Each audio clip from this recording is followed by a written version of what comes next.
Bismillahirrahmanirrahim. Assalamualaikum warahmatullahi wabarakatuh. Apa kabar anak-anak SMP PGRI Depok 2 Tengah kelas 7? Mudah-mudahan kabar kalian baik-baik saja, sehat selalu dan masih dalam lindungan Allah Subhanahu wa taala. Untuk hari ini, hari Selasa tanggal 29 Maret 2022, berjumpa lagi untuk mata pelajaran PPKN. Dan untuk hari ini kita memasuki pertemuan yang pertama dari materi bab 6. Nah, ini tentang daerah dalam kerangka Negara Kesatuan Republik Indonesia atau daerah dalam kerangka NKRI. Tapi sebelum kita ke materi, kita laksanakan terlebih dahulu adalah adab berdoa. Berdoa sesuai dengan agama dan kepercayaan kalian masing-masing. Berdoa mulai.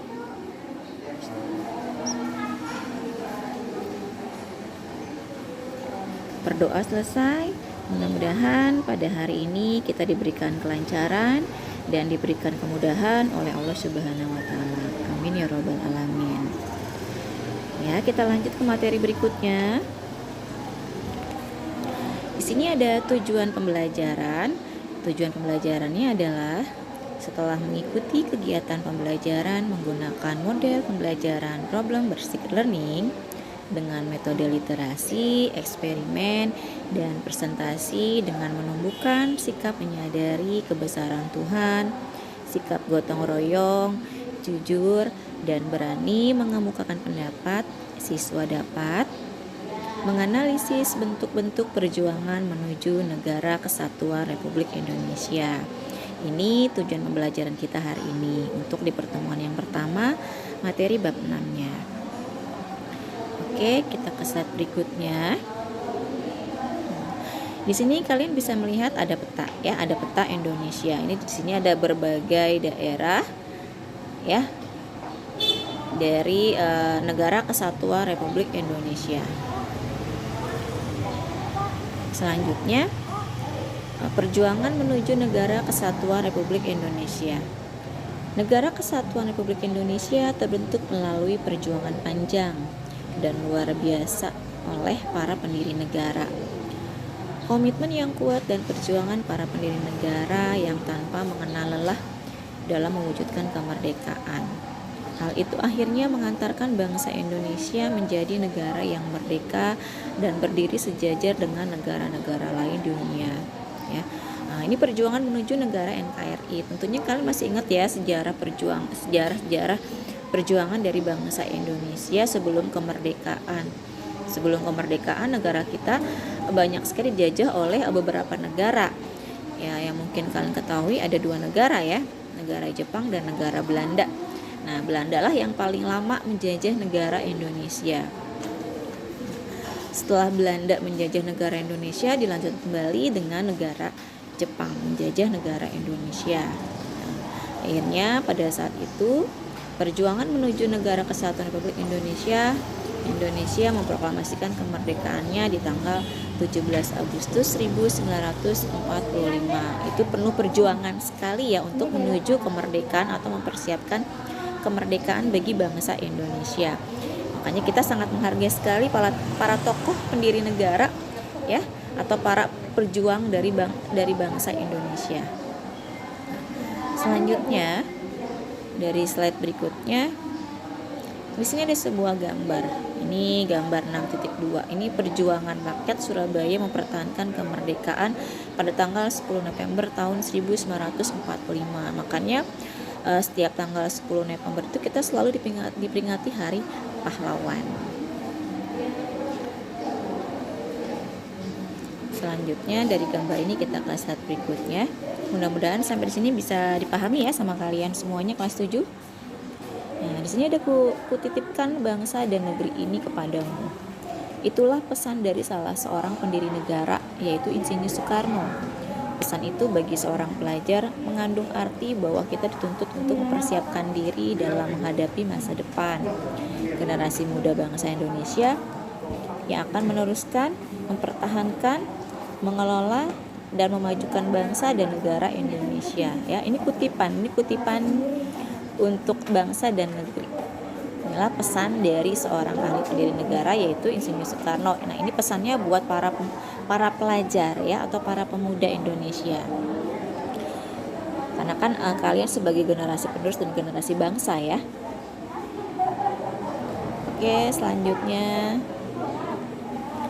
ada sejarah tentang lahirnya NKRI atau sejarah lahirnya dari Negara Kesatuan Republik Indonesia. Semakin menguat setelah Jepang menyerah tanpa syarat kepada sekutu. Jadi pada saat itu Indonesia itu merdeka bukan karena hadiah, bukan karena pemberian hadiah dari negara Jepang, tetapi memang Indonesia itu merdeka memang karena perjuangan dari bangsa Indonesia sendiri ya. Karena pada saat itu sejarahnya Jepang itu menyerahlah kepada Indonesia ya. Akhirnya pada tanggal 16 Agustusnya Indonesia mempersiapkan kemerdekaannya ya. Lalu di tanggal 17 Agustusnya memproklamasikan kemerdekaannya. Peristiwa tersebut mendorong para pemuda dengan jiwa muda dan semangatnya bergerak mendesak golongan tua untuk secepatnya memproklamasikan kemerdekaan Indonesia. Nah, golongan tuanya ini salah satunya termasuk Insinyur Soekarno, ya Dr. Andes Muhammad Hatta dan sebagainya. Nah, golongan muda ini mendesak golongan tua untuk secepatnya memproklamasikan kemerdekaan Indonesia pada saat itu. Nah, akhirnya saat itu suasana di Rengas Dengklok menjadi tegang. Jadi ceritanya itu sejarahnya dulu golongan tua ini diculiklah oleh golongan muda ya. Nah, golongan tuanya itu Insinyur Soekarno dan Dr. Andes Muhammad Hatta diculik ke Rengas Dengklok. Jadi Rengas Dengklok ini nama tempat ya, nama wilayah yaitu di Karawang. Nah, jadi Rengas Dengklok ini tempat kejadian atau sebuah peristiwa ya, diculiknya Insinyur Soekarno dan Dr. Andes Muhammad Hatta oleh golongan muda. Tapi memang diculiknya ini karena untuk mempersiapkan kemerdekaan bagi bangsa Indonesia. Saat itu suasana di Rengas Dengklok menjadi tegang. Insinyur Soekarno oleh golongan muda diminta agar memenuhi keinginan rakyat Indonesia untuk memproklamasikan kemerdekaan dengan kekuatan bangsa Indonesia sendiri. Setelah berdebat panjang, desakan para pemuda akhirnya disanggupilah oleh Insinyur Soekarno yang akan memproklamasikan kemerdekaan. Tetapi dilakukannya di Jakarta, ya. Pada tanggal 16 Agustus 1945, rombongan dari Rengas Dengklok tiba di Jakarta dengan mempertimbangkan berbagai tempat yang aman untuk membahas proklamasi. Kemudian Insinyur Soekarno dengan para penyusun teks proklamasi lainnya menjadikan Rumah Laksamana Muda Maeda sebagai tempat menyusun naskah proklamasi kemerdekaan Republik Indonesia. Ini ngomong-ngomong belum ke materi selanjutnya, tentunya kalian masih ingat ya bunyi dari proklamasi ya. Itu harus tahu ya bunyi dari proklamasi. Itu kan bagian sejarah dari bangsa Indonesia. Di kediaman Laksamana Muda Maeda di Jalan Imam Bonjol nomor 1 Jakarta, teks proklamasi dirumuskan. Meskipun tidak mendapat persetujuan dari Jepang, Insinyur Soekarno dan Dr. Andes Muhammad Hatta segera merumuskan teks proklamasi dengan tulisan tangannya sendiri. Dengan kalimat pertama yang berbunyi, "Kami rakyat Indonesia dengan ini menyatakan kemerdekaan Indonesia." Kemudian diubah menjadi, "Kami bangsa Indonesia dengan ini menyatakan kemerdekaan Indonesia," yang berasal dari Ahmad Subarjo. Nah, ini ada gambar ya, gambar 6.3 di sini pembacaan proklamasi oleh Insinyur Soekarno di seluruh rakyat Indonesia ya, mengumumkan atau membacakan proklamasi bahwa pada saat itu Indonesia telah merdeka. Nah, sekarang kita lihat ya di sini tulisan dari Insinyur Soekarno ya, dengan tulisan tangannya. Proklamasi kami bangsa Indonesia dengan ini menyatakan kemerdekaan Indonesia. Hal-hal yang mengenai pemindahan kekuasaan dan lain-lain diselenggarakan dengan cara sesama dan dalam tempo yang sesingkat-singkatnya. Jadi ini tulisan zaman dulu ya, tulisan Melayu seperti ini. Jakarta 17 Agustus 1945. Wakil bangsa Indonesia. Inilah tulisan asli dari proklamasi yang belum diketik. Selanjutnya, kalimat kedua oleh Soekarno berbunyi, hal-hal yang mengenai pemindahan kekuasaan dan lain-lain akan diselenggarakan dengan cara yang secermat-cermatnya serta dalam tempo yang sesingkat-singkatnya. Nah, terus kedua kalimat itu kemudian digabung dan disempurnakanlah oleh Dr. Andes Muhammad Hatta sehingga berbunyi seperti teks proklamasi yang kita miliki sekarang. Nah, selanjutnya setelah diketik oleh Sayuti Melik, teks proklamasi ditandatangani oleh Insinyur Soekarno. Jadi tulisan tangan aslinya itu oleh Insinyur Soekarno. Lalu diketiklah, yang mengetiknya itu adalah Sayuti Melik ya. Dan Dr. Andes Muhammad Hatta pada tanggal 17 Agustus 1945 hari Jumat pukul 10 waktu Indonesia Barat di depan rumah Insinyur Soekarno, Jalan Penggangsaan Timur nomor 56 Jakarta. Insinyur Soekarno dengan didampingi oleh Dr. Andes Muhammad Hatta membacakan teks proklamasi dengan disaksikan lebih kurang 1.000 orang. Setelah teks proklamasi dibacakan, dikibarkanlah sangsaka merah putih oleh Suhud dan Latif Hendra Diningrat dan secara spontan peserta menyanyikan lagu Indonesia Raya. Sehingga sampai sekarang setiap pengibaran bendera dalam upacara bendera selalu diiringi dengan lagu kebangsaan Indonesia Raya. Berita proklamasi menyebarlah dengan cepat ke seluruh Indonesia, bahkan ke luar negeri pun ya. Jadi seluruh dunia sudah mengetahui bahwa pada saat itu negara Indonesia sudah merdeka. Selanjutnya, berita kemerdekaan Indonesia disebarkan para pemuda dengan selebaran kertas ataupun tulisan tangan di berbagai tempat. Rakyat melakukan doa syukur atas kemerdekaan bangsa Indonesia. Nah, selanjutnya lagi, masih lanjutan materi ya. Alinea pertama teks proklamasi berbunyi, kami bangsa Indonesia menyatakan dengan ini kemerdekaan Indonesia. Hal itu mengandung makna bahwa kemerdekaan bangsa Indonesia telah dinyatakan dan diumumkan kepada dunia. Alinea kedua berbunyi, hal-hal yang mengenai pemindahan kekuasaan dan lain-lain diselenggarakan dengan cara seksama dan dalam tempo yang sesingkat-singkatnya.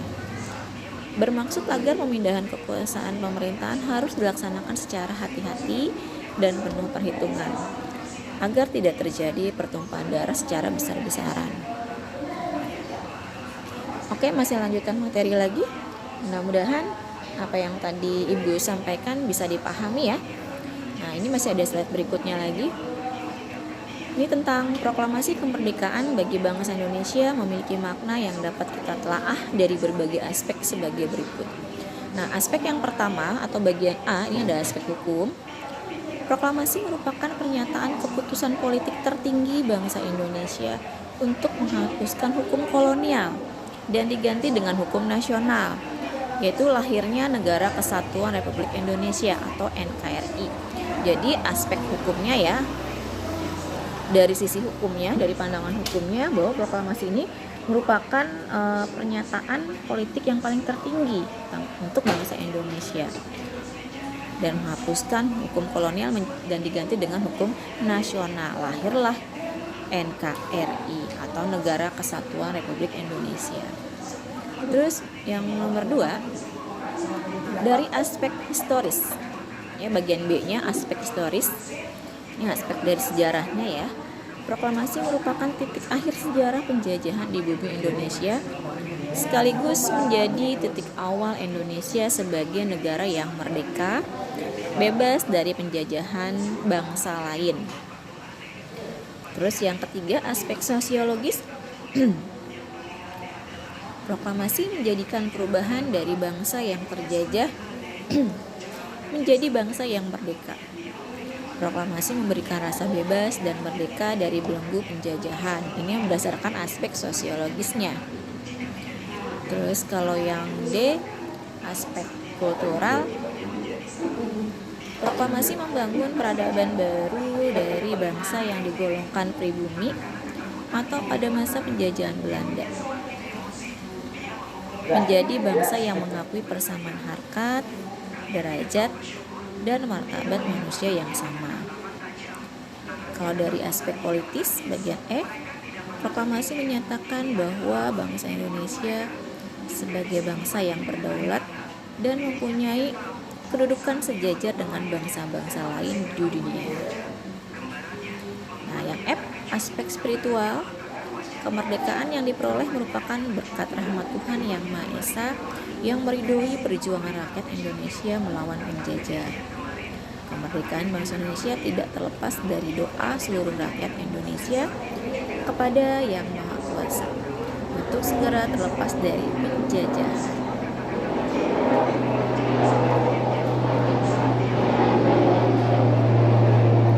Oke, itu saja untuk materi hari ini. Mudah-mudahan bisa dipahami oleh kalian semuanya, anak kelas 7.